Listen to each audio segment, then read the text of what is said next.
Steve says thoughts on a girl that you have been dating for a while and always messages you, asks to hang out, and treats you like her boyfriend.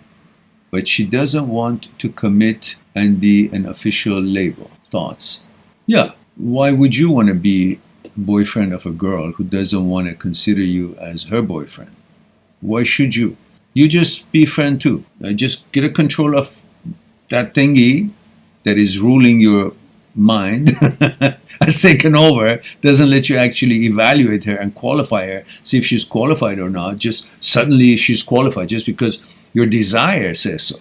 The problem with you guys, us guys, in most cases, I was much younger at one point, believe it or not. I haven't always been 65 years old. So when we are interested in a woman, sexually, and we fantasize about her, not sexually, fantasize about her company, knowing her and evaluate and put her on pedestal or think of her as better than us, and that's why you fall in love with her, that's why you desire her. When this happens, you suddenly give her all the credentials that she hasn't shown any evidence of having. That she's smart, that she's compassionate, that she's unselfish, that she's dedicated, that she's going to be a great wife, she's going to be a great mother, you give it all because you're down there as shown interest.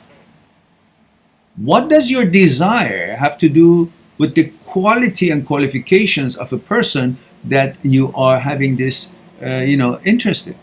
She is not necessarily representing all those credentials that you gave her unless she proves it through interaction with you. And you don't wait for that proof. You don't need that proof because all you say is, can I get some? Can I have that?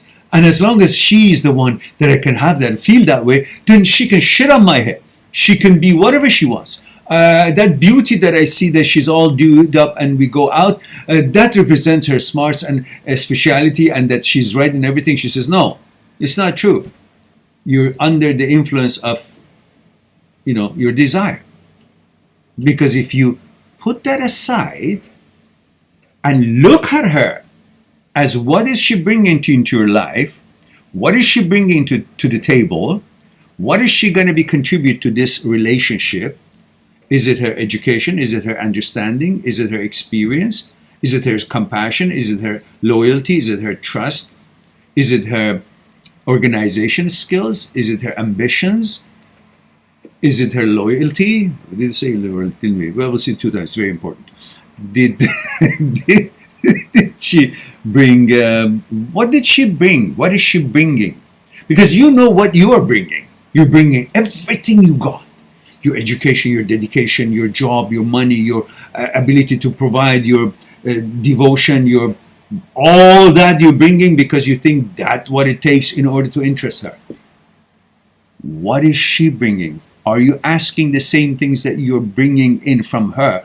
Or just because she's got nice ass, that's enough?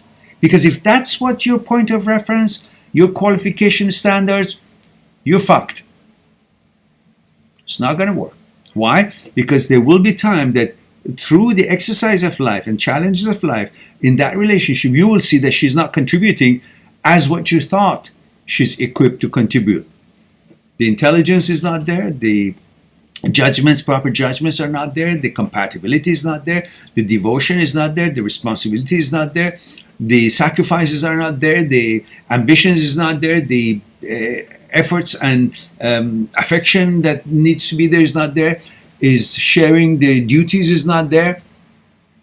So then you will quickly see when you've already had that what you were hoping for, see that's not enough to make a life. Sometimes it's too late. Why? Because while you see it's not enough, but you've gotten used to it. The neuroplasticity in that kind of a environment has created this bond, which is not a bond based on your values and your interests, and that what makes a relationship work, but it's based on you having become used to a neuroscience of habits. You're in habit. You're used to that mechanical process. You're used to that order of life. The things that you guys do, whether for each other individually, but as a group, as a couple, or as individually, but for the same kind of a household. And then through all that, whether you're compatible or not, you've created an order a certain order. Like it or not, that's your rhythm of your life. And you're used to that.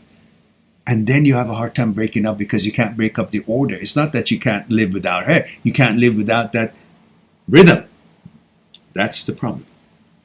Because many times you break up with the woman, or the woman breaks up with you, and you know you don't like her anymore, or you know that you're not compatible, you know you've got lots of problems with, but you will feel missing, you will feel hardship in dealing with that breakup, not because she's so amazingly great, because you've come to know that she's no longer how she used to be, therefore she's not that amazing woman anymore, but you have a hard time enduring with that breakup. Why? Because the rhythm of life is changed. The order, the organization, the routine of life is what you've been used to, and that's what you're missing, not her. That's why you keep going into memory, because in the memory, that rhythm, those memories have created a rhythm, and there is a recording of that routine and the rhythm, the order of life in your memory, that you keep going in the memory. And while you're in there to feel comfortable and find security, your mind finds security in order of life, not in mechanical process of life, in the order of life. And while you're in there, you also see her. Then you associate the rhythm and the order and the mechanical process to the presence of her in your life. Then you think it's her that you want. You keep sobbing and waiting and hoping and pursuing, which you shouldn't do.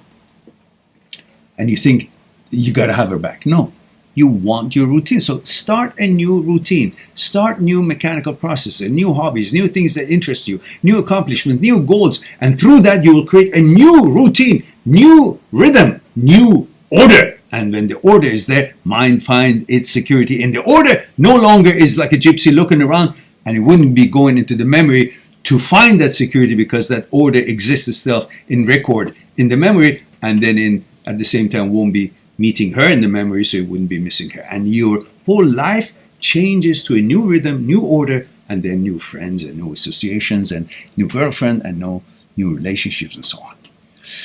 Anyhow,